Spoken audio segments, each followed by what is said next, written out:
સર્વેભ્યો નમઃ।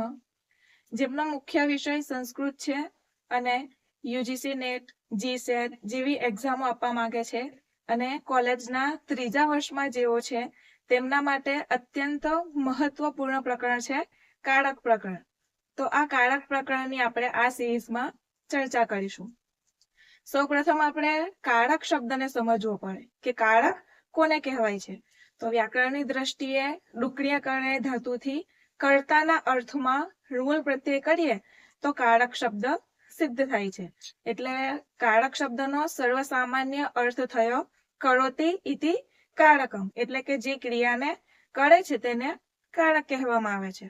કારકની બીજી વ્યાખ્યા પણ આપવામાં આવે છે, જેમ કે ક્રિયાન્વયિત્વમ કારકત્વમ, એટલે કે ક્રિયા સાથે જેનો સીધો સંબંધ હોય તેને કારક કહેવામાં આવે છે। કારકની ત્રીજી વ્યાખ્યા આપવામાં આવે છે કે યેન વિના ક્રિયા નિર્વાહો ન ભવતી, એટલે કે જેના વગર ક્રિયા નિષ્પન્ન એટલે કે પૂરી ન થાય તેને કારક કહેવામાં આવે છે। કારકની ચોથી વ્યાખ્યા આપવામાં આવે છે ક્રિયાજનકત્વમ કારકત્વમ, એટલે કે જે ક્રિયાને ઉત્પન્ન કરે છે તેને કારક કહેવામાં આવે છે। હવે આ કારક એ એક સંજ્ઞા છે। સંજ્ઞા એટલે કે નામકરણ। જેમ આપણે લોકમાં પણ જોઈએ કે આપણે બધાના અલગ અલગ નામ હોય છે। ધારો કે મારું નામ કૃષ્ણા છે, તો કૃષ્ણા એ જે શબ્દ છે એ મારી સંજ્ઞા છે। અને સંજ્ઞી કોણ છે? તો કૃષ્ણના નામથી જે વ્યક્તિ ઓળખાય છે તે વ્યક્તિ સંજ્ઞી છે। એટલે કે કૃષ્ણા સંજ્ઞા છે અને કૃષ્ણના નામથી જે વ્યક્તિ ઓળખાય છે તે સંજ્ઞી છે। તો આવી જ રીતે કારક એ એક સંજ્ઞા છે। તો એ કોની સંજ્ઞા છે એ આપણે જોઈશું।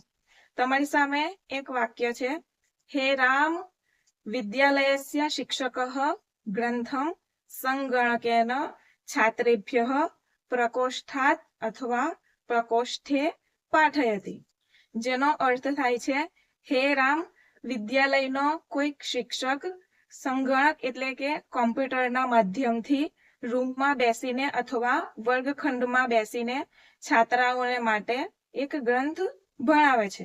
અહીં પાઠયતી એટલે કે ભણાવવાની ક્રિયા છે। હવે આ ક્રિયા કઈ રીતે પૂરી થાય?